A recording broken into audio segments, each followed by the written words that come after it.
Hey, everybody, welcome back to the Brian O podcast. Once again, joined with Joe Chislett from Kritikos. We are on our second episode, which is really exciting that we're continuing to march forward with the podcast. Last week, if you weren't able to watch or listen and follow along, what we talked about was the value of critical thinking and uncertain decision-making scenarios, and not everything being a fact or opinion. And we introduced a concept called the judgment. And what we're going to do today is really explore how judgments show up in different scenarios to really raise your awareness of what that looks like in reality. So hopefully you can start to spot these situations along the way.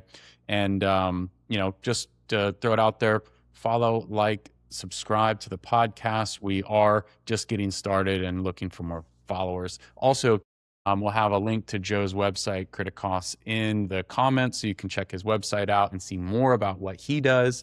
With all that in mind, Joe, welcome back. How are you? Yeah, good. Thanks, Brian. How are you? I'm doing good. I think I like this dichotomy of the expert on the show with the collar, and I'll keep the hoodie on so that I can maintain my position of I'm the sales guy and kind of just, shallow and fast moving as depth of knowledge. And Yeah. Or you could say the uptight Brit and the kind of laid back American.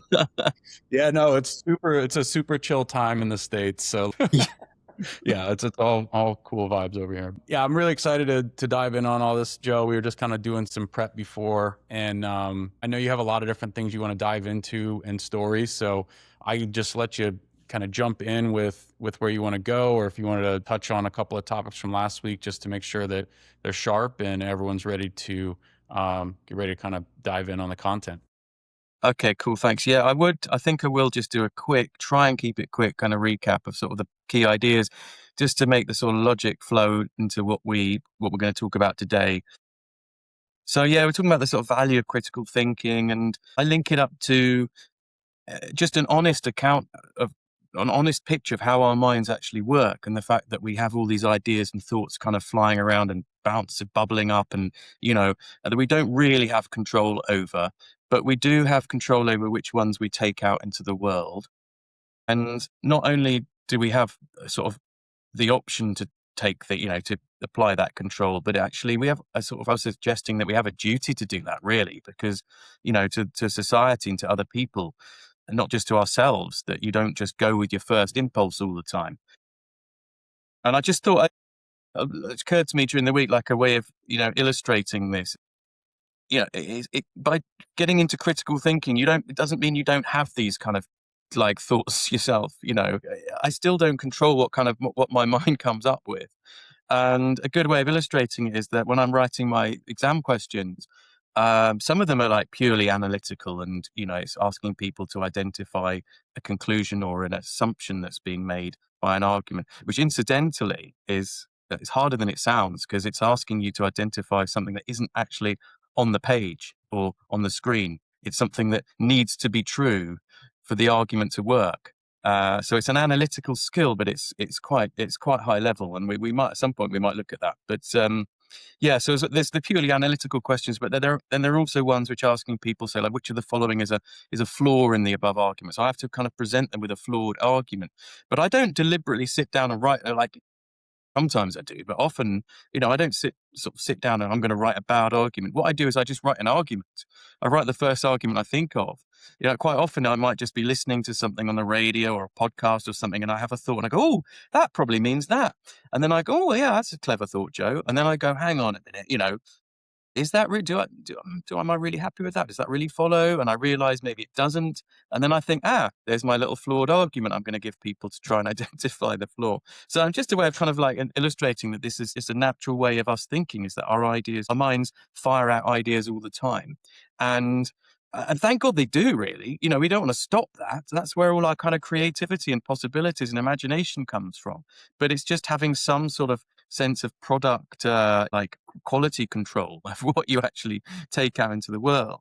So yeah, the aim is a little bit more control and hopefully better judgments and decisions in the face of uncertainty. That's the idea. And I thought I'd just also make another little addition here. I felt like I wanted to just just add a slightly more optimistic note, because last time I was really hammering this idea that we just don't know stuff, and this stuff you can never know, no matter how much like critical thinking you've done. Actually, if you do think well from good foundations, you can venture a bit further into the unknown and stay on solid ground. And you probably can increase the radius of the stuff that you know. You know, you can increase the boundaries of the frontiers of knowledge. I actually think that happens through a combination of creative and critical thinking. That's how science progresses, as we'll maybe talk about at some point. But it's not all doom and gloom. We can go somewhere with our thinking if we're careful, and it can give us more security and accuracy. But there is that trade-off I mentioned. You know, like it will slow you down thinking a bit. So what we're looking at today is ways that just very quickly, intuitively adding a little bit of critical thinking into what you're doing in the middle of a sort of real-time conversations, just by applying this concept of judgment. So I want to kind of just go back into a couple of those points because you said Sure. a lot of very good things, and it's worth mentioning. I feel like that's the general predisposition for Brits is kind of the doom and gloom, a little bit, right? A little bit of that. So everything we're really talking about is making choices to put yourself into better situations. I think that's one of the key benefits of being able to weigh information is you don't just go with your first instinct. You have to be able to filter your thoughts. You have to be able to weigh out the trade-offs of making a choice. You mentioned duty of control is something you just said. So I think that's super important, and where like a judgment, like how that works, and why it's important. And then also what you do and what your career has been writing these challenging questions to really draw out people's ability to think and process through challenging arguments and test prep and those types of things. So I don't know if you have an example you want to go into later there, but that might be interesting to explore Mm. one of those questions. Okay. Yeah, And then, sure. I mean, I I was editing them all day yesterday, so they're well, there always we at, go. So yeah. if you had one handy, that might be fun to dive in. But I don't want to give the answers away for all your potential students either. That might be bad. Anyways, No, yeah. um, yeah, I just actually that's reminded me of one more thing, as you were saying about just one more thing I'd like to add before we get into the judgment thing is, like what's when it comes to sort of making decisions and making choices, as you say, you know, and whether or not and how much to think and how much to weigh stuff up. One thing to ask is like, what's the alternative?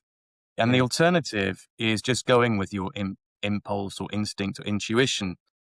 Now, I've got a bit more time for intuition and instinct than probably your average critical thinking person. And that'll probably come out more in maybe future episodes. But I don't know if I just couldn't resist talking about this. I don't know if you have the show Traitors in America, but it's Uh, big. w- we do. I'm not a big TV guy, but it's my daughter loves the show. She tells me Right. about it all the time, and I had no Okay, idea. yeah, my kids love it. We watch it as a family, actually. Yes, I mean, I'm not a huge. I'm going to say this now. Not a huge reality TV fan. I sometimes find them a bit exploitative, but there are a few I get really drawn into. I just can't help it, and this is one of them. And I think because it's about people, for me, it's almost like a test case of people surrounded by uncertainty, having to make judgments and decisions about who to evict from this house, whether or not they think they're lying or they're a traitor or a faithful. And it's just really interesting watching people's thought processes, watching people justify the decisions, and they don't have a lot to go on. And you realize that a lot of the time they are just going on instinct and intuition, and they admit that, which is fine. But one thing that, I really noticed watching the recent sort of series in the UK one, well, for a start, you had a couple of people who really prided themselves on having trained instincts and intuitions. You had a former like police detective and things who had so much kind of confidence in her ability to sort of sniff out, liars, Yeah. and she was hopelessly wrong. In fact, the people who performed better than her, I thought, were that kind of like the young 22-year-old like Muslim guy from the Asian guy from the north of England, who just was had a much better he had a much better feel for like these people, these young kids who seem to be doing better just on the pure intuition thing. And then the other thing is you notice is that the people who go into with absolute certainty, they said, I just know you're a traitor. I just know it. And they Hmm. make their judgment and then they turn out to be wrong. And this poor person gets evicted because the group of people as a group, like herded together and went with absolute certainty. And instead of then going, oh, do you know what? Maybe we better not trust our instinct next time because it was so wrong. But they go in the next time with the same level of certainty and get it wrong again. And I thought it's like, in a way, one of the problems with intuition and things, even though it's very, honestly, I will be talking about its value at some point, is that I felt like what it doesn't do is that there's two things really. One, it's not accountable in the same way.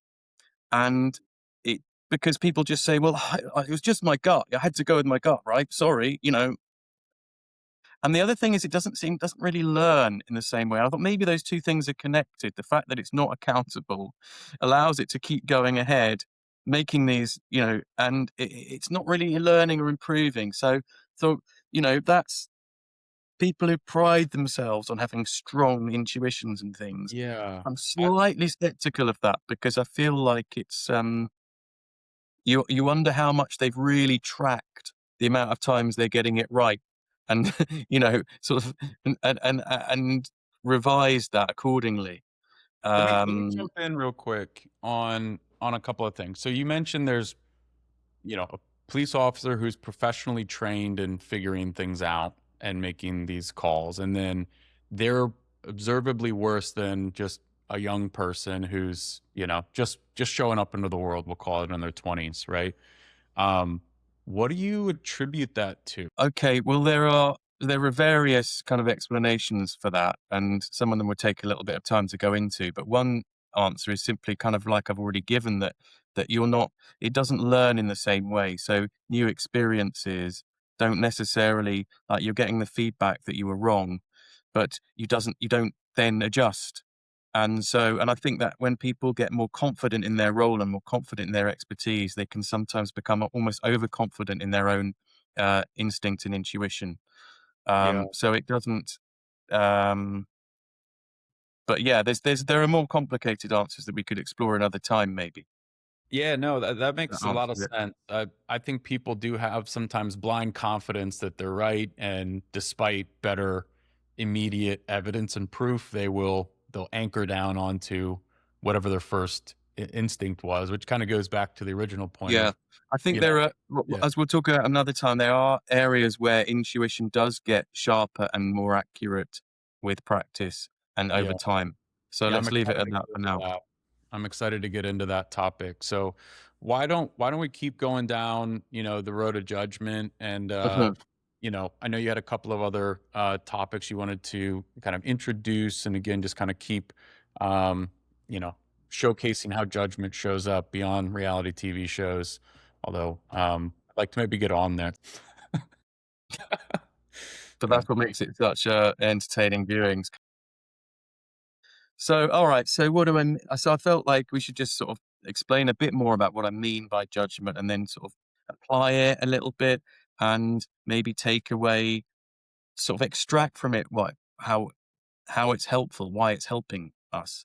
I sort of described it last time as occupying a zone between fact and opinion. It's not the only thing that lies in that zone, but we're looking at things that have features of each. So a judgment, so if we think of facts as things which are sort of like certain, actively true, um, and that means that if you kind of like, you can be right or wrong about them. If you mislabel the capital city or something, there is a correct answer about which one it is. And okay. Um, and then you think about opinions as kind of being like subjective, that, there is no real truth. They're not right or wrong. They are each to their own. And you think about a judgment, you know, judgments are open to debate and discussion, and there are different judgments that you could make in a situation. So unlike facts, which are kind of fixed and certain, and you've got these, there are different judgments that are valid. But unlike opinions, they can be better or worse. They can be right or wrong sometimes. So what they have elements of each, but they also have something that they neither facts nor opinions have, which is uncertainty. because facts, a fact is a fact by definition. And opinions, in a funny kind of way, have a certainty about them. You say, "Well, that's my opinion." You know what your opinion is. It'll give you some evidence. It's not going to. You can't change. If somebody say, "Well, I like this. This is my favorite flavor of crisps." Okay, well, well, I think I've found 7 people who disagree with you. It's a completely irrelevant. Right. I could write a book on why this other flavor is better. It's not going to change. It's got no it doesn't- you have. It doesn't force you to rethink. So opinions have a kind of like certainty about them as well, in a way. And it's this middle area of judgment where there's uncertainty and an element of risk involved, because you're sort of, you're sticking your neck out in a way that you're not doing when you're just saying, "Well, that's just my opinion." Because with a judgment, you're prepared to be, you're saying something that may turn out to be better, worse, right, wrong, that kind of thing. And the best way is just to like give a couple of illustrations quickly, like paradigm examples would be something like, I think I mentioned last time, like a kind of a GP, like a doctor giving you their sort of diagnosis. You go along with a certain kind of physical symptoms, you're worried about something, and they say, "I don't think that's anything actually, I don't think that's anything that serious. I don't think you need to worry about that." What they're saying, it's not a matter of fact. They may be wrong, and they sometimes are. But at the same time, it's not just a matter of opinion that's purely subjective to them. And then, like if another doctor disagree, one of them's going to be right and the other one's going to be wrong. Both of their opinions are equally subjective, equally valid. So you both have and don't have the disease. It just doesn't make any sense. And then a kind of more sort of like less technical, like everyday level, like a parent making a judgment about what their child should or shouldn't be allowed to do. Yeah, again, it's not a matter of fact. Different parents might have different takes on that, and there might be valid reasons for each. But at the same time, it's not just a matter of opinion, in that some decisions you make, you know, you decide to give your child a diet of pure junk food. It's probably not a good one. It's probably not a good judgment. There are better and worse judgments that you can make, and you might not know at the time. That's why it's scary, of course. Being a parent, like you don't know what the consequences are going to be exactly of your decisions, and you're sort of winging it. But you know that some of the decisions and judgments and decisions you make are going to be better and worse for the child than others. Hence the responsibility. Hence why it's important. So you got 2 examples there of things that I'd call a judgment rather than a fact or opinion, and they both have an element of uncertainty. And so I hope that sort of illustrates a little bit by what the kind of thing. I mean, of course, they're different kinds of judgment. One's more about a matter of whether or not a kind of a sort of fact about the world, whether or not you've got a particular condition.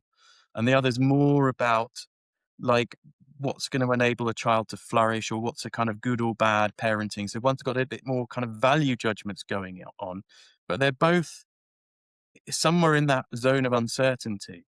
And by the way, not only judgments that belong there. I mean, I think things like there's a lot of stuff. The more as we talk about it more, a lot of things belong in this middle zone.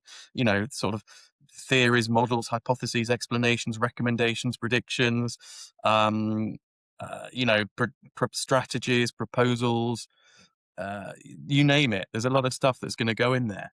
I Um, think, and I think it's great to highlight all those other things because, I don't want to pigeonhole this. It's either fact, opinion, or judgment. There's a whole range of things, but I do think that a lot of people sit in this fact and opinion mode, and we argue on the internet all day of, is that a mhm, fact or not, and it's an opinion or yes. not, and Mhm, like that is everywhere. So this whole concept of there's a lot more about, these are choices that need to be made.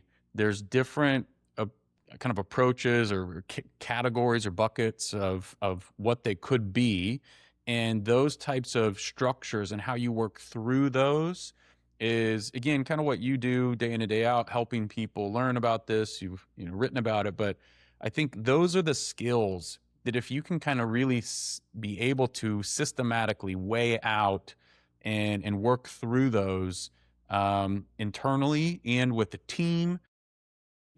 I look at everything from a business lens because I think there's a lot of, what you're talking mm, about with uncertainty and risk is like risk management 101. You're a business leader trying to, you know, which strategy do we want to take with everyone's talking about AI. So what strategy do we want to take with AI? And, a common one is, do I want to develop the stuff in house, or do I want to buy someone else's? And I talk to people all day long about what makes sense for them, and I help work through those. But that's a tangible, real challenge that a lot of leaders are struggling with right now. Mhm. So just to kind of tie that back to another, application, like real time today, being able to weigh out all those and make choices that Mm. will put you in a risky spot. And it's a business. It's like, are we going to get a lawsuit or not? Everyone has their own risk tolerance. Everyone has their own risk profile, plus their own decision making framework.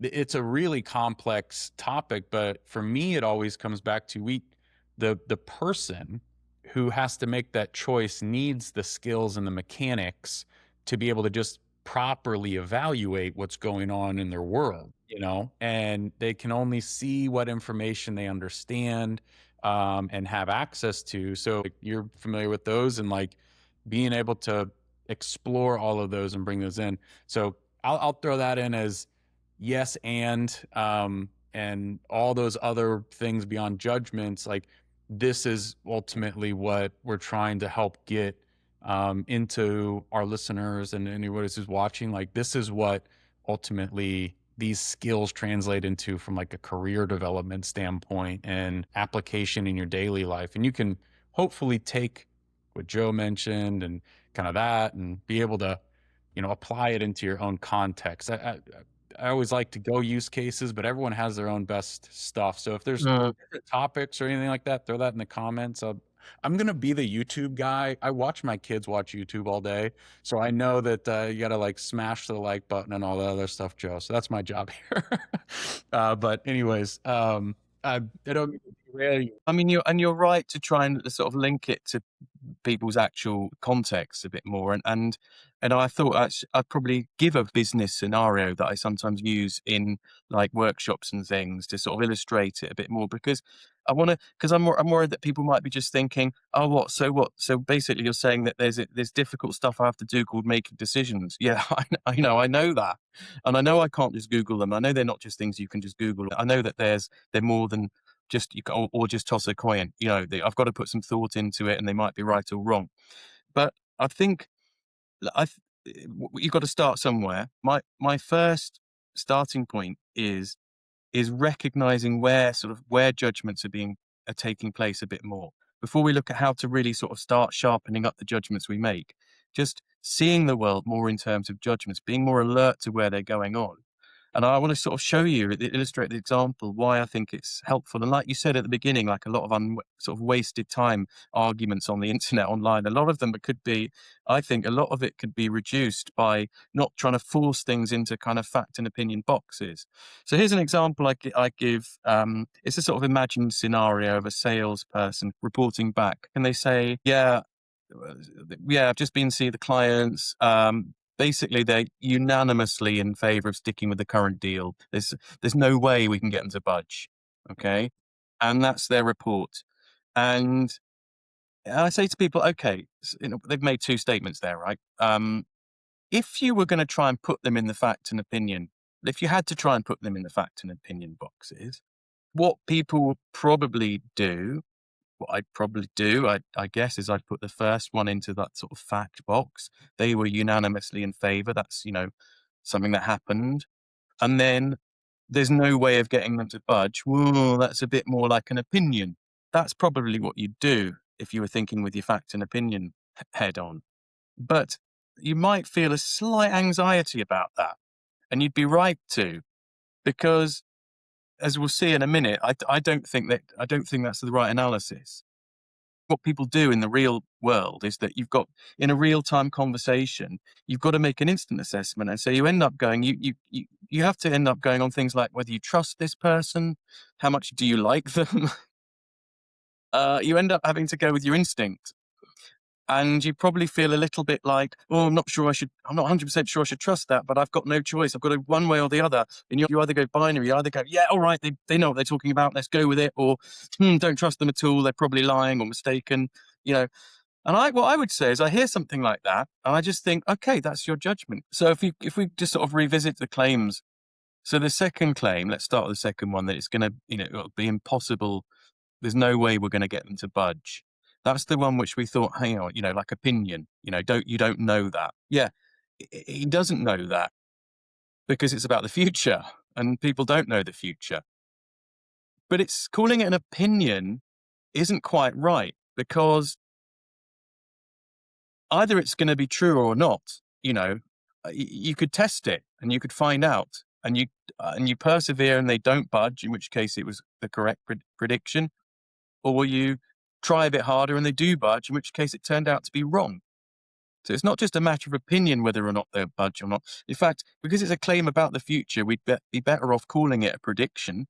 And a prediction is a perfect example of something that it's sort of between fact and opinion, because it's not a fact yet because it's about the future. It hasn't happened. But it's not just a matter of opinion because it either will or won't. I think I gave the example of the weather forecast last week, Yeah. and they say this is going to happen. They might get it wrong. They don't know, in the sense, you don't know the future, but so it's not a fact, but at the same time, it's more than just an opinion, partly because it's based on a huge amounts of knowledge and evidence and data, and partly because it's going to turn out, if you say it's going to rain tomorrow at 6:00 in this place, you go and stand there and it does, you were right. And somebody said it wasn't going to, was wrong. So if we sort of rewind a little bit to the other claim the person made that we put in the fact box, or we thought maybe goes in the fact box, the clients were unanimously in favor of sticking with the point. I mean, are we happy with that being in a fact box? If you ask why it might possibly not belong there, if we're trying to see things more as a matter of judgment, maybe that's a candidate, something that we could sort of say, hang on a minute, how does this person know that they're unanimously in favor of it? I mean, have they just said it because, for one thing, have they just said it because they just want to make a decision and they want to move on? And have they just said it to persuade me to go with them? They may not be being 100% truthful, number one, but even if we assume they are, how do they know what the clients are unanimous? I mean, did they take a vote? What, what was the context where it happened? Did they count the hands? What about the people who didn't? Or did they just kind of sense it? Quite often they may have just sensed it. It might have been a kind of hunch, a feeling they got. And very likely what they made was a judgment. They made a judgment on the mood, comments made, that sort of thing. Also, were the people being truthful? The people who he was asking being truthful themselves? I mean, maybe they were giving the answer that they had been told to give, and then it individually they might have given a different answer. So what started off in the kind as a kind of sort of sounded like pretty certain, like a kind of fact, you start to think about it a little bit more. Not so sure. And so this comes back to my mottos, trying to see things more in terms of judgments rather than facts and opinions. We're basically being a bit more perceptive about cases of not knowing, realizing there's more not knowing going on than you might have at first have thought. So you're being a bit more perceptive about cases of not knowing, and of different ways that people can not know. So you can not know the future. There's a different way of not knowing than not knowing what's going on in a bunch of people's heads inside of a room. In both cases, you don't know, but there's slightly different ways of not knowing. One's a prediction, one that is a kind of what we could call it, a kind of description of other people's thoughts or something like that. And they both need to be treated slightly differently. So yeah, I think that scenario, well, it is something that's really near and dear to my heart, which is really grilling a salesperson about why they're not hitting the deals or why things fell through and how we could improve. Those are questions that I'll ask, like, are you sure about that? Or like, what really happened? Or who made the call? Was it the decision maker saying this, or was it just another person? So those are ways that I've inspected salespeople. So I love that example because it just is something that, as a sales leader, I've done many times. And you do find that there's, assumptions in there. There are, sometimes it's like, yeah, I don't actually know what's going on. I'm just going to say the deal's dead because I didn't do my job upstream. So they're covering for their own selves. If, you know, I've been through that scenario many times. So I like that example a lot. And I think it really illustrates just how a couple of firm, confident statements can be, can take them as, well, that's that, and be done with it. Or if you really look and inspect it a little bit more and know how to go into that, you're going to be able to find more information. And from a sales perspective, I would hope you're able to, reignite that opportunity, or maybe call in the boss and cut a special deal to get him across the finish line. So there's the sales guy on me coming out. But either way, I love that example, and I think that really makes sense to me. So Okay, well that's cool. I'm afraid I've got a few more things to say about it because it is such a I mean, I've named my business. I said last week, Kritikos is kind of named after the ancient Greek word for judge. hmm It's so essential. I think that it's the gateway to critical thinking. I really do. Sort of recognizing this idea of judgments and recognizing where they're being made. So I'm just going to zip through a few more reasons why I think it's good and helpful. I know there's loads of virtues in seeing things more in terms of judgments. So, like, you save time and emotional energy that you otherwise waste on trying to argue whether something's a fact or not, or worrying about whether or not it's a fact, or whether worrying about how someone can know something or not when they claim to know it. You just go, chill. It's a judgment. Okay, they've made a judgment. Okay, so and then you go, okay, we're in that zone of judgment. It may be right, it may be wrong. Let's think of the reasons for it. You know, regardless, you're kind of defusing. You're taking out the emotional thing of like the person seems really confident or the person seems really shaky. You just go. Don't be swayed by that. They've made a judgment. Let's treat it as a judgment. It also kind of reduces, I think, like the friction, like we sort of alluded to earlier, like people arguing about whether or not trying to put thing in, sort of grind something into a box that it doesn't belong in. You're like forcing it into a fact box, or just calling it's just an opinion, and people get very, well, it's not just my opinion. Yes, it is. Blah blah blah blah blah. Well, it's not a fact. Yes, it is. Blah blah blah blah blah. Look, again, just chill. It's a judgment, right? We've made a judgment, and in thinking of a judgment, you're not going to buy into it 100%. You're going to respect it, but it gives you that kind of critical distance. You realize that by definition, it's something that might be mistaken, it might be wrong. So it kind of gives you that sort of like critical distance, stops you just like going in too hard, buying into it too quickly. It's also it sparks your curiosity because you think something there may be reasons why if something is a judgment, that means it's probably been based on something. I wonder what it's been based on. Let's find out. Let's have a look. Let's explore it. Incidentally, we'll be looking at next time sharing thinking. You want to find out why someone thinks something. Don't ask them why they think it. That's an interesting little thing that we'll come to later. But nevertheless, it should be something that kind of gets you curious and to explore a little, learn a little bit more. Um, I don't want us to think that it's about being skeptical about everything. It's not a pessimistic attitude, seeing things in terms of judgment. Well, I'm just, no one knows anything anymore. You can never know anything. You can know stuff, but I think what I'm doing is that I'm just trying to set the bar a little bit higher for knowledge because we should set the bar high. It's difficult to know something. It's difficult to have an objectively accurate view of the world, that's not based on any assumptions or things like that. That means that, again, that links back to it being respectful to people because it's difficult to achieve that. Therefore, there's no shame in falling short. There's no shame in something just being a judgment and not knowing. There's no shame in treating it as something like that. You go, good on you. That's your judgment. Good for you for actually making a judgment. You might be right. Let's have a look. So it doesn't need to be pessimistic. I actually think it's this kind of little theory I've got that it's connected to there's lots of different reasons for where our human creativity and imagination comes from I think being aware of not knowing something, knowing that you don't know something is it's going to go, hang on a minute. It's like the classic thing of, what's his name? Einstein, Newton and the apple falling, hang on a minute. I don't actually know why that apple fell. And that it caused this kind of incredibly creative way of looking at the universe that seems obvious to us now, but wasn't at all at the time. So it kind of actually sparks curiosity, imagination, and growth and that kind of thing. But finally, it's a way of kind of instilling a nice blend of confidence but humility. And I think people will understand that that's a nice mixture to have, and you need to have that mixture. You need to have, they both need each other, because if you've got confidence but with no humility at all, very quickly turns into arrogance, overconfidence. and it's not good for thinking and decision making if you're never prepared to think that could see why you might be wrong. But at the same time, if you've got kind of lots of humility and you're always thinking about why you're right, you're wrong, and you've got no confidence at all, then you're not going to make your judgments, decisions. You're not going to offer anything out into the world. So you sort of need the two things together. And I think that thinking in terms of judgments helps you kind of create this kind of nice mixture of confidence but humility. If you say, well, it's just my opinion, that sounds quite weak, really.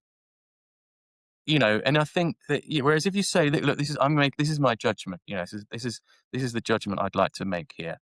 It gives the sense that you've thought about it quite a lot, that there's almost a sort of sense of finality about it. Like, and this is where I'm standing, you know.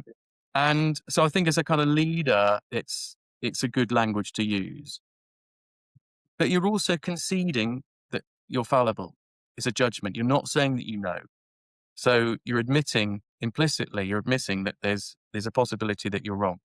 So you've got that kind of confidence and humility sort of built in to the idea of judgment.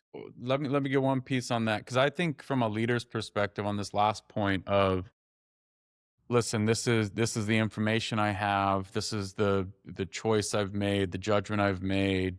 What that really helps kind of with the team, right? So being able to communicate your decision making process in a logical way.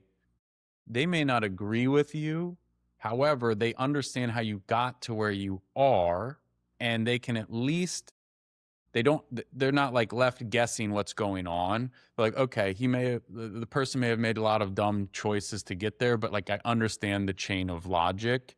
And that, I think, is something that helps people get on the bus, or like, this person's crazy and I'm out of here.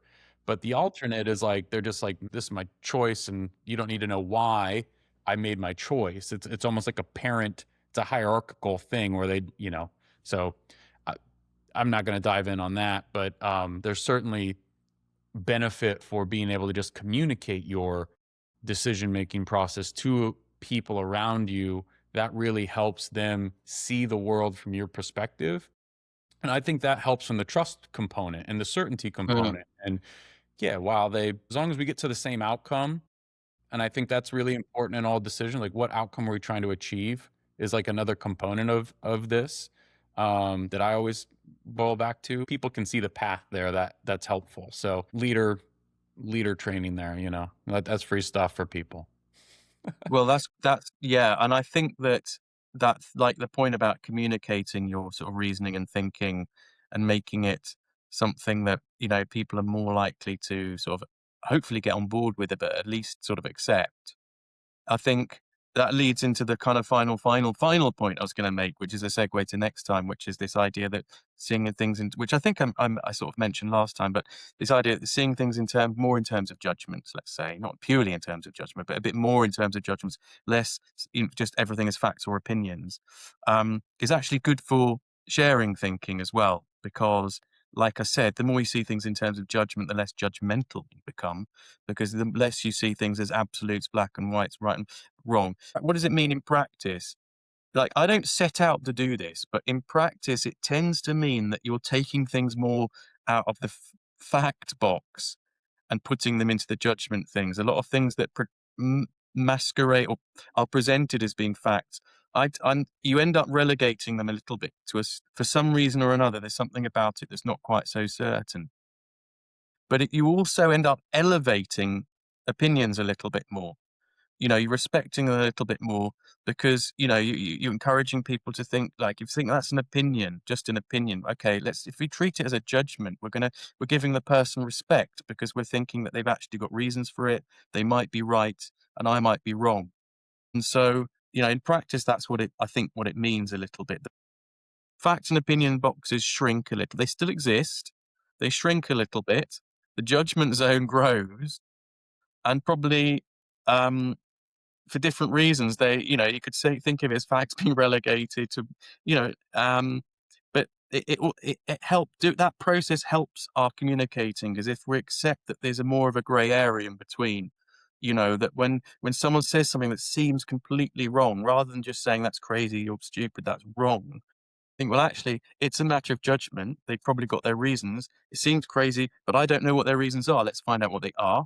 Right. And also, what I think is a fact that that it's contradicting and therefore crazy might itself be a matter of judgment. In which case, maybe I was wrong in the first place.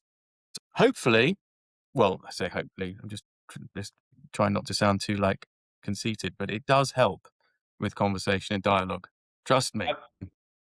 Just, I always like to add my little 2 cents on here. But if you're taking the polarization away, if you're going to bring fact and opinion closer together because people understand that it's actually more judgment, you eliminate and you start to reduce the polarization between parties. That's what I just took away from what you just said, and I know that's something a lot of people are trying to find, which is like more common ground, more ability to find those common things that we all want to kind of move towards. And especially in like, tie it back to business, tie it back to world, it doesn't really matter. There's a lot of divided people. So this skill, again, just in a workplace, I deal with a lot of engineers. They have their own thing. And it's not selling stuff. It's building amazing products and like fixing problems. So there's my workplace is sales operations, sales engineering. Like we have our own facts and opinions on what's important. So as long as we're aligning towards a common goal, which is I want to sell the product, then all right, let's figure out how to do that together. And what is real in your world and real in my world probably are not as finite or Mm, immovable as we may think, as long as we understand that other people have different perspectives and opinions, and let's find that common ground. So that's yeah, what I heard in absolutely. what you just said. I repackage a lot of things, but that's what I took away right there. Well, just to give people a teaser for next time, I'm going to be talking a little bit about some work I did in an area which is like taking that kind of polarization even further, which is the idea of like extremism and violence and how sort of conversations between different sides that disagree with each other can actually escalate into something really nasty. I actually, when I was working with a business once, I said I was maybe going to maybe going to touch on that, this sort of preventing violent extremism, and she said oh no, best keep that out of the kind of business context. I thought, oh, fair enough. Is it not really kind of very relevant? She goes, no, it's too relevant. It's absolutely. We got some Yeah. drama in this building.